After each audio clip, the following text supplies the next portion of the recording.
So it's ready to go. Hello and welcome back to the channel tonight. So we have a very special race recap vlog. So normally I would do my normal recap vlog, doing the sort of like running GoPro selfie and that. But I thought that this was the best way to do it. So if anyone knows me, I'm Running with Stephen, and my guest tonight is Dan Christoph, the running man C, I would call him. But who are you, Dan? The Runningmanc for anybody the up north, not the true north, but Manchester knows. Short from Manchester. So both me and Dan ran the Manchester Marathon. If you might know, we ran it. When was it? 2 weeks ago.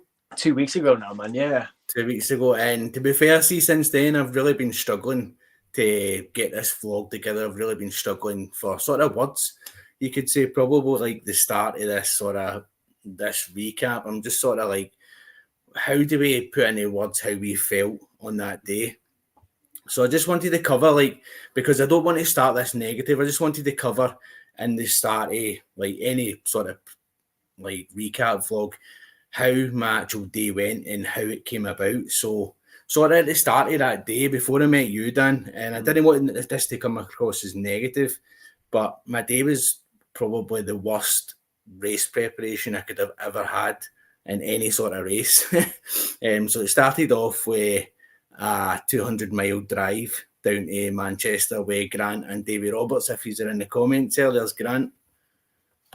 And to be honest, it was a bit crazy, to be fair. It was to save a couple of quid, and in hindsight, it probably didn't save very much at all. How was your sort of pre-race?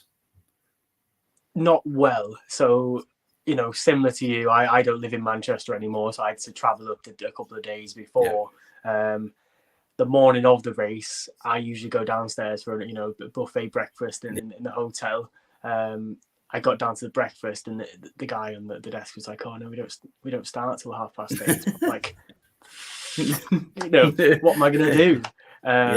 So I hijacked the cornflakes. I had a bit of high fiber breakfast. I know, just what you need, isn't it? And I didn't really have much more.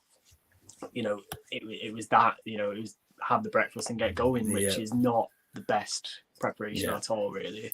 No, to be fair, ours wasn't much better. So I know Grant had his Weetabix in the car at around 5 in the morning. So it was pitch black. We're on the motorway, couldn't see a thing, and he's got to be sort of reading light on, trying to eat Weetabix at a bowl. It was a wee bit crazy, to be fair. So we hit Manchester, and we had what we thought was around a 2-mile walk, which was completely fine. We'd sort of planned it, but like, right, okay, we'll definitely get parked there. We'll be able to walk to Old Trafford for there. That was totally fine. And then we get to Old Trafford, and we finds out that you have to walk right around the cricket ground to get to the bag drop. Now, I probably didn't actually need a bag drop, to be fair. I could have just threw the tinfoil thing that I was wearing. I could have just flung that away. But no, we obviously had to go to the bag drop. So I was right round. Anybody who's going to do Manchester next year, just bear in mind that you've got that long walk right round the cricket ground that you have to do.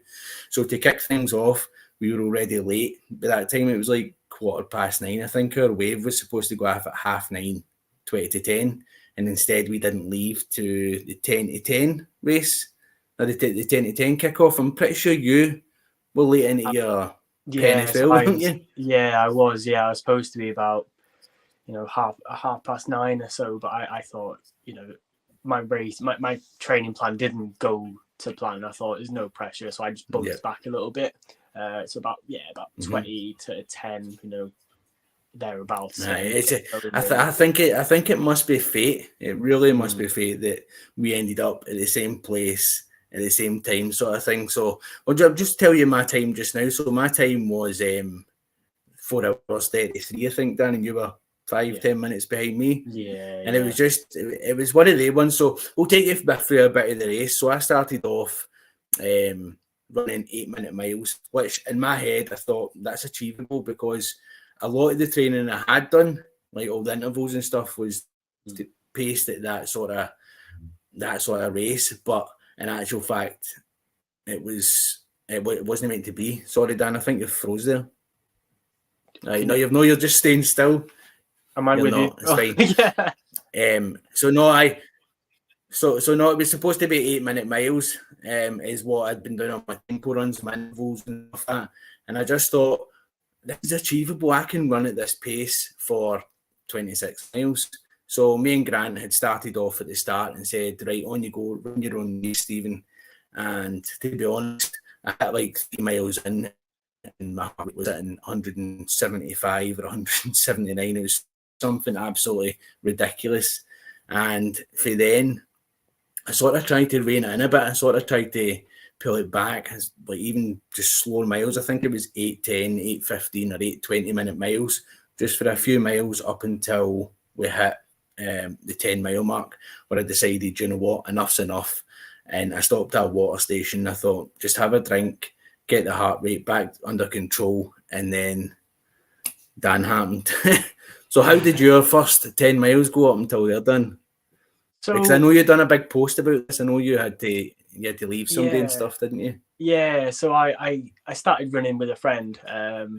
No, again, we met on the day for the first time. I didn't know he was running, and it was sort of like a fate moment where we thought, oh, you're running, I'm running at the same time. Let's just crack on. So we got a fair bit of miles, together. We didn't set any pace as such going into the race. We knew we were wanted to finish before, sub 4 hours was the aim at that point. And yeah, we were just ticking over. The miles were passing. We got sort of to like Deansgate bit area, and Raja, the guy that I was running with, he was like, right, steady. He was like, this bit is, you're gonna get everybody shouting your name. Is that just after 10k? Yeah, so about 10k. Is that 5 miles in? This was, so it's it's very much energetic sense. Like the whole city has sort of descended on Deansgate in Manchester, and you're just running, and the atmosphere is incredible. So yeah, it was going well. Like I was running steady up until that point, and then it got to I remember I got to about Old Trafford just on the way back in, and I think it was around about 15k. I think about 15k in 10 miles. And my belly felt like it was going to explode. Now I just remember you're in YouTube. I don't know what I can say or what I can't say here, Stephen, but the pain inside, I felt like it was going to explode. So I thought I'm gonna have to go. And at that point, you either carry on and risk it, or you think I'm just going to stop off. So I stopped off, and it was needed. I just want to say that. And I got back on it. And at that point, it was hard. It was really, really hard, because I'd ran with somebody for so long, and it was going to be that race where, everything goes to plan, it's swimming, we're going to go steady. And everything went out the window. Everything was just up in the air. And I was like, what do I do now? No, I know exactly what you mean. So when you met me, I felt like you were going to just pass me. Now we started chatting. Dan came in all hot. It was like, oh, there he is, running with Stephen, the man. And it really was a good lift. And I feel like that really helped spur me back into it, sort of thing. And I think for the next sort of 6 miles, but I don't think both of us even knew or understood what was going on. We had that conversation. We were in the zone, and we were just ticking off the miles. I think even in the video, we mentioned eating up the miles bit by bit. And then slowly that sort of idea of pace just fell away. Like there was no real sort of need to go fast or go slow. And to be fair, we were really enjoying it, weren't we? It was mega, and you just knocked it on the head there, really. Like, I think the miles were just passing by, and it is that realization. You're in a marathon. We found each other at like 10 miles in, and then we blocked off another 6 miles without even knowing it. And it was very it just felt natural. It felt really great to connect with somebody, especially, you know, I didn't know I'm going to bump into out of the amount of people that were taking on the race. The I knew thousands of people. Exactly. And, you know, before I met you, I was thinking, I'm just going to have to zone out and just crack on, you know, and it's just going to be a lonely race. Yeah. And then I don't know if the viewers can feel this here, but you can feel the energy sort of vibing already, that sort of feeling that we had on the day. I don't know if you feel the same yourself, Dan. It's emotional, and I think when you find connection through running and sport and whatever, especially in a race, you know, it's special. And I'm going to backtrack here a little bit. You can always get bogged down with pace. You know, pace is always going to be something that you think about, but that isn't necessarily anything we thought about within that 6 miles. And when we were running, you know, whether it's good or whether it's bad, at that point the connection was almost greater than, you know, it was better than the race itself. Yeah, exactly. And I noticed you put a quote up for somebody as well today. What was the quote? So yourself, if you want to go fast, you go on your own. If you want to go together, if you want to go far, you go together. So it's that mindset. I think it was something to do with, if you're going to race at pace, you race or something. But if you're going with friends, go for the experience. Right, in saying something like that, you put up. It was a really quote that really identified what happened between us that day, because it was mental, but it was crazy, to be fair. Out of the thousands of people, you would have never ever have thought that we would, us Instagram friends, like, would have met on that day and had that bond that we had. So after the 16 miles, the race got really difficult, didn't it? Yeah, it was hard, man. It was really, really hard. And I think froze. I froze. Can you hear me? Are we there? Yeah. So I think the adrenaline, you know, from when we met each other, wasn't it? So we were on a high. We were, you know, going for it. We were talking. I think at that point the pace wasn't being set. We were going, you know, we were so excited, weren't we? You know, we were just soaking everything up.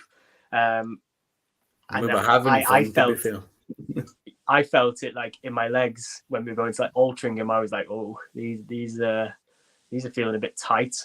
It was difficult. And we didn't think about it at the time. You know, we knew we were moving forward. We knew the pace had dropped a bit, but again, the end, the PB was never mentioned. You know, the pace wasn't mentioned because we were enjoying ourselves. Definitely.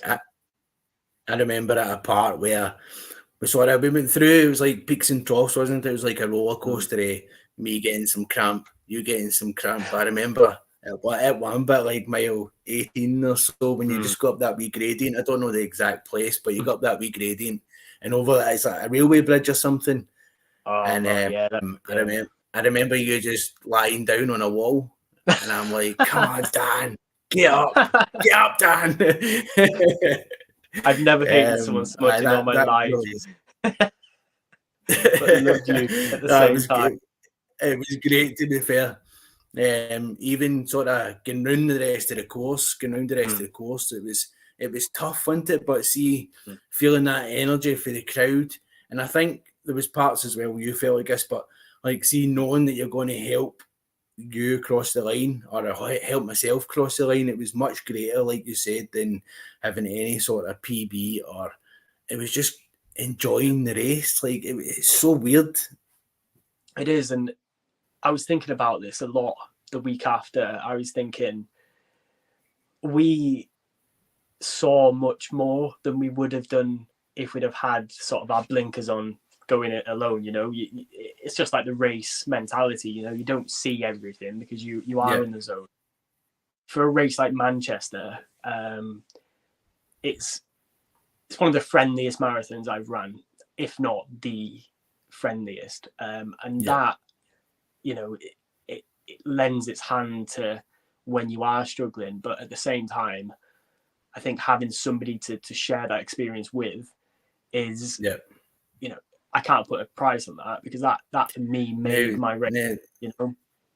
Yeah, the people were absolutely great. Like, see, even right for the start, like you said, going through Deansgate and stuff, that really made the race. Like, meeting you also made the race as well. And even traveling down with Grant and David Roberts, like, it just made the race. Like, see, even when we were coming back up the road, it was sort of like a road trip. Like, it was just, we had been out, we had done something magical, and then we were returning more or less heroes, sort of thing. It was just, and then to get a hero's welcome from Natalie and the kids, it was fantastic. And they were supporting all day long, weren't they? They really were.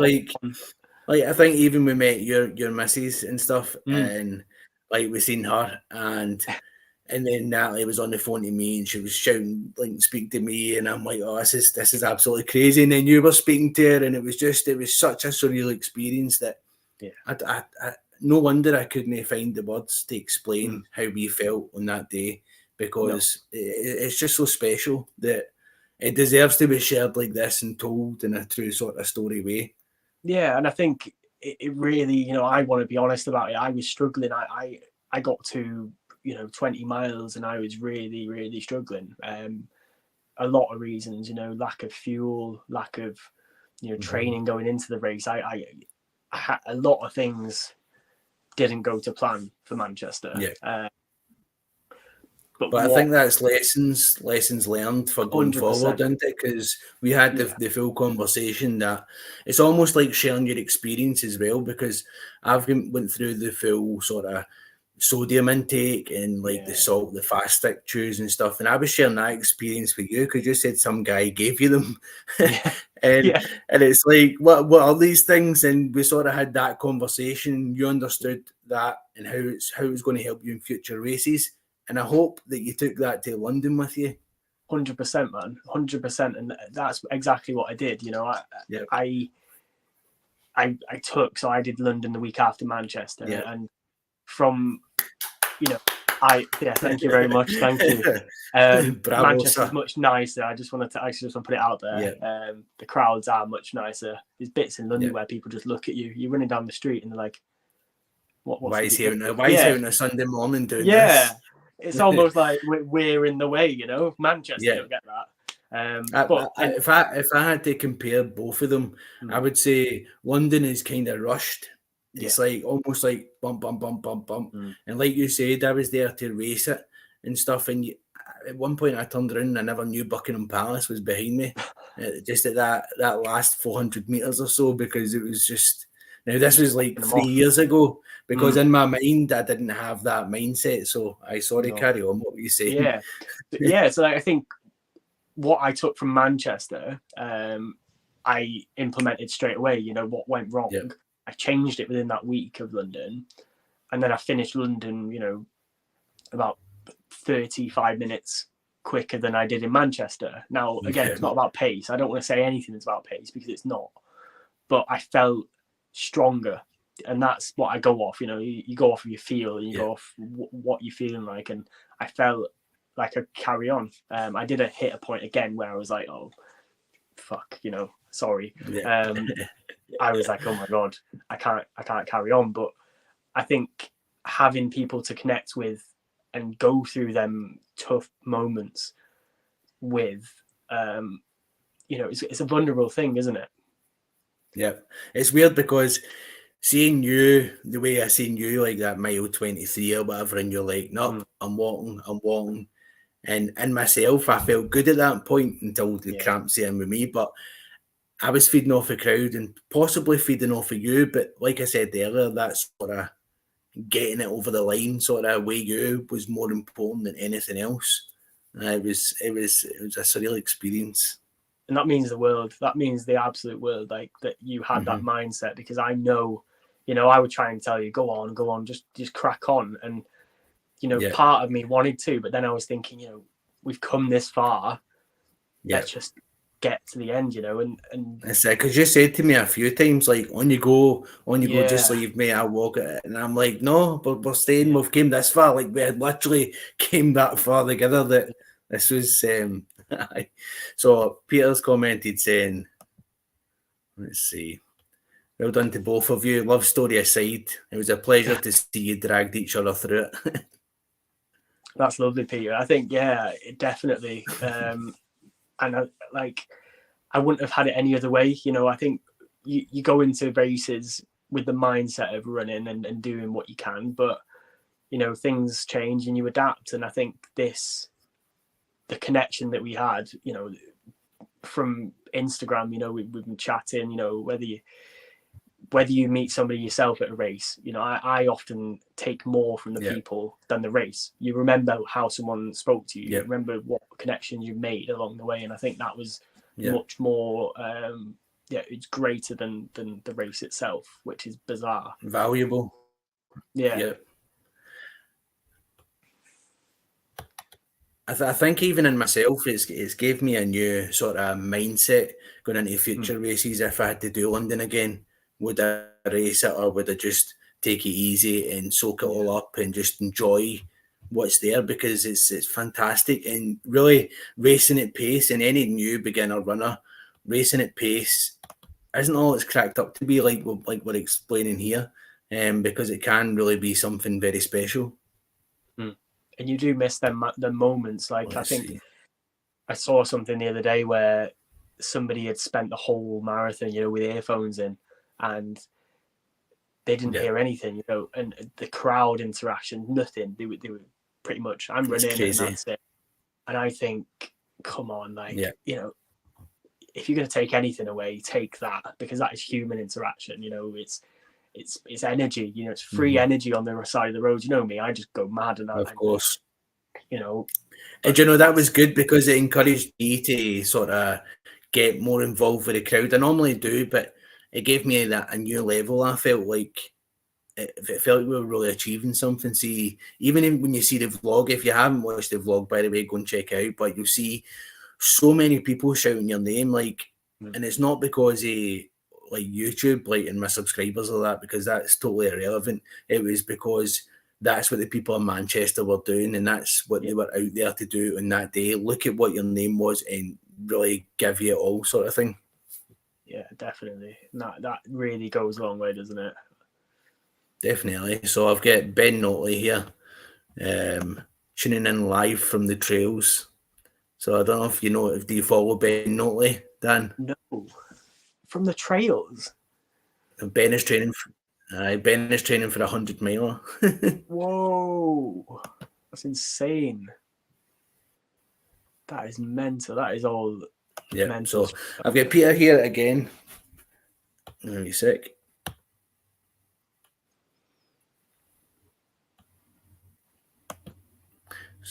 Where are we? Right, 2 seconds. So Peter is struggling a bit for motivation just now, Dan, right? And he was going through sort of shin splints and stuff. Now, he's just put up here 100%. The race vlog honestly made me realise there is more than the time trap. Yeah. Nope. That's amazing. Seemed to have dropped out. Can you see? Can you hear me? You there? Are you there, Dan? Yeah. Yep. Yes. Yep. Yeah. Sorry, I don't know what's going on here.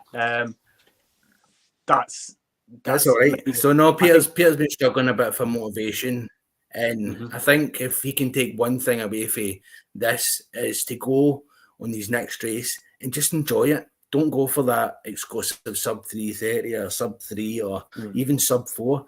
Go and find somebody like me and Dan did and just go and enjoy the race, because like you said there, more people fall into the time trap than anybody else, and it bogs you down. It can become a real mental game.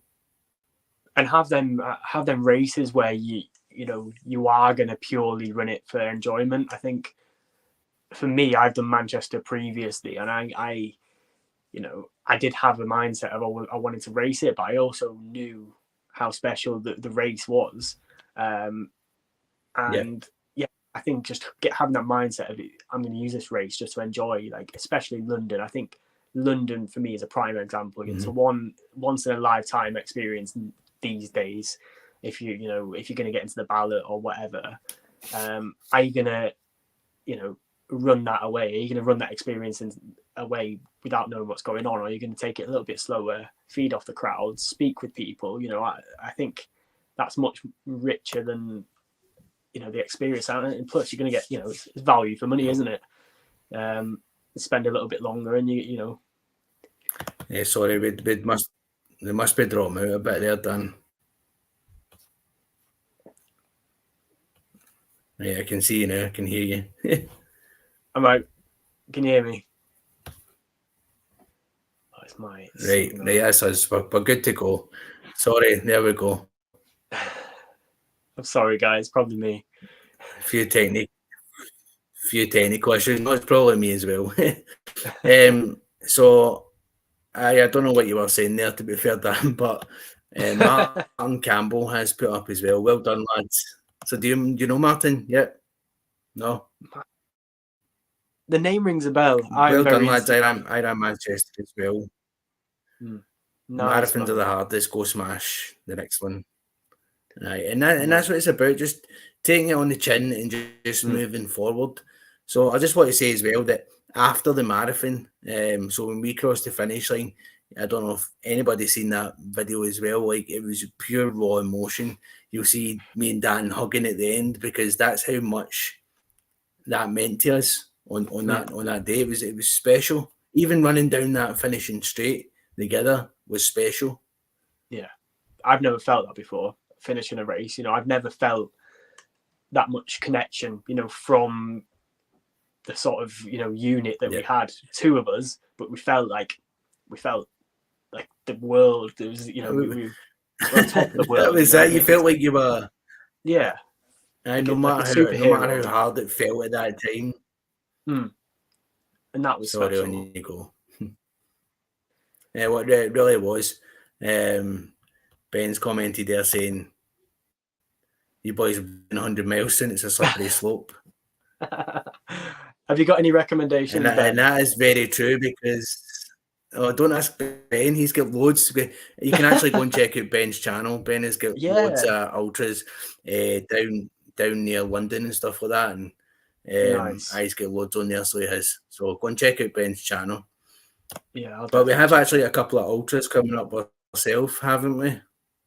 We do, Stephen. We do. You can share yours first. I'm just going to get Ben on YouTube on the side here, just so I don't forget.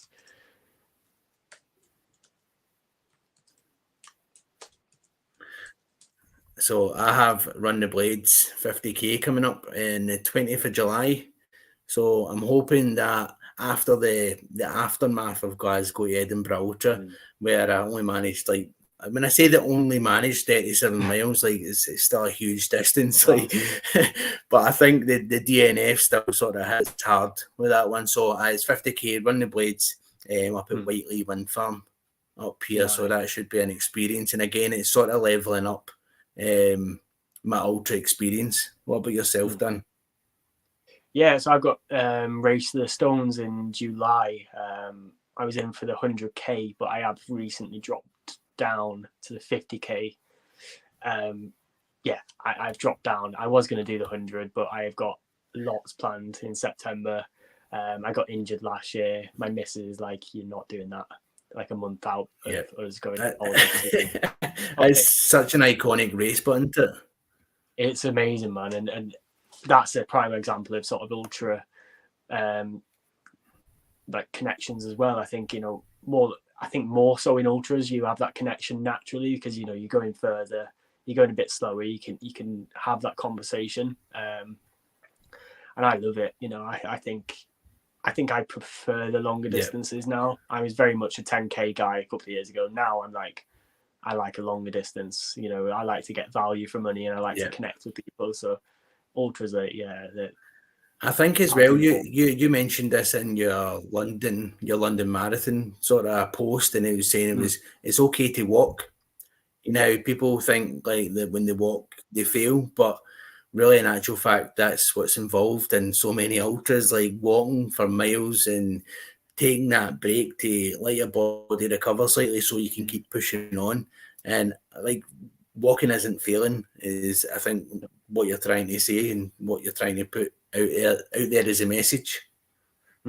No, it's really important as well for anybody getting into running or you know, taking on the first marathon, 10K, whatever, you know, what we post out there is a highlight reel, and you know, more often than not, people are not going to show them struggling. People are not going to show them walking at the side of the road. Yeah, like I nearly end up, you know, pooing myself at Manchester Marathon. You know, like, you know, am I going to post that on social media? Probably not. But I did it anyway because I thought, you know, we need to show this side of it because people, we want to promote running as, you know, a way to connect, a way to get, you know, get the mental health aspect for me and for you. I know you're the same.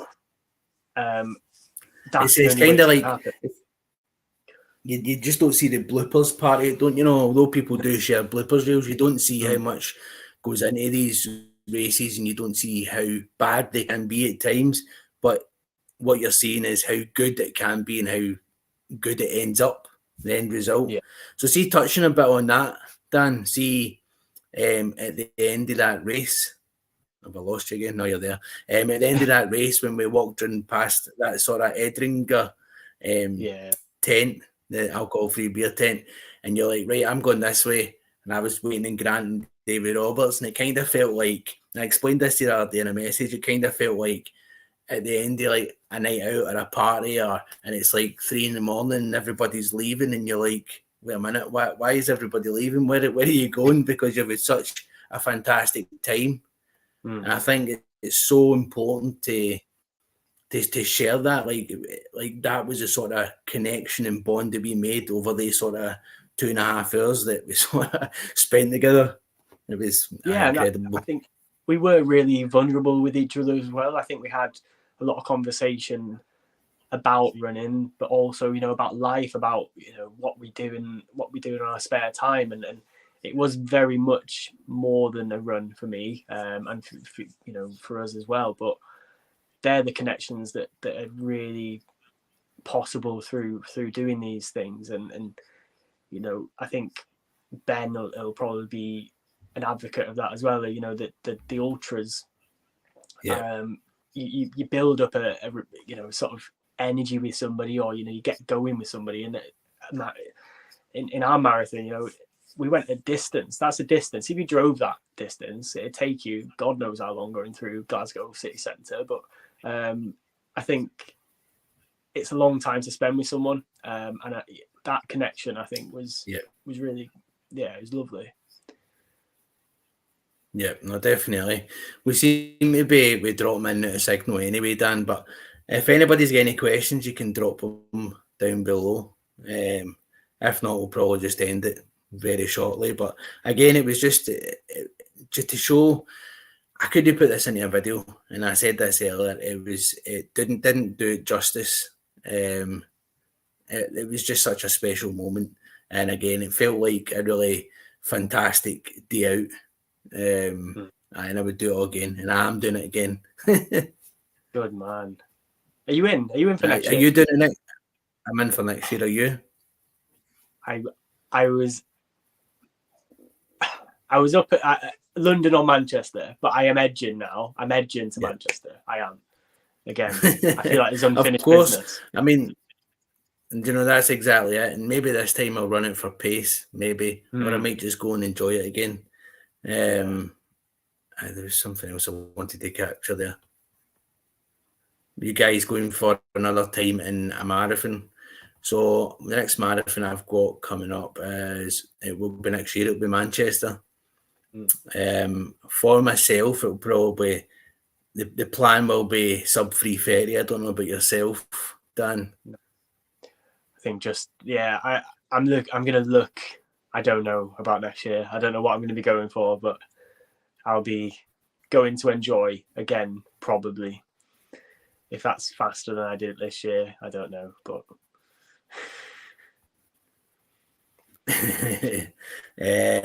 So Peter has put another message up. Give me a sec. That'd be cool. Nope, it's not going up. It's no one to play. So Peter said, will you be planning to be running similar times next year if you both do Manchester, another dual effort? That'd be very cool, wouldn't it? 3:30 is on the cards for me. Are you going for 3:30 next year? So I might go for 3:30. That might be the plan, but we'll see. We'll see how we go. That'd be really cool. I reckon you've got 3:30 in you, Dan. I think so. You heard it here first. I have a bit more cornflakes in the morning. Yeah, I might do. Always drops off. It's just me, I think.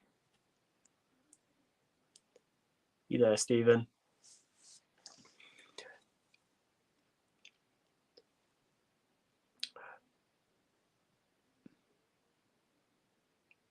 Give me a second. Sorry, Dan.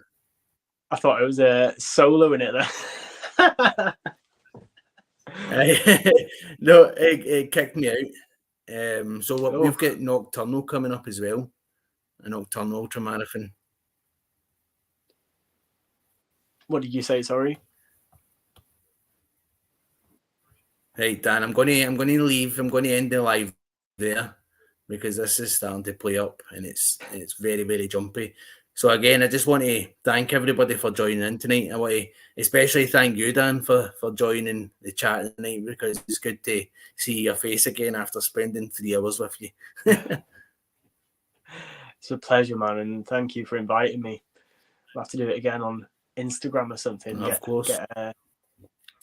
Get people on there. That's it. Well, Edinburgh maybe next year and Manchester maybe. I may as well just do London. I would love to do Edinburgh. I would. Maybe I'll come up and do it with Stephen, you. Stephen, is it true you can run a marathon faster than your Wi-Fi connection? Right, we'll end it there for tuning in.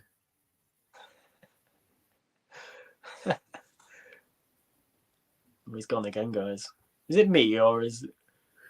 Right, Dan, I think we'll end. No, I don't know. I think it may be me, but we'll end it there anyway. Thanks again, everyone. We'll see you at the next race.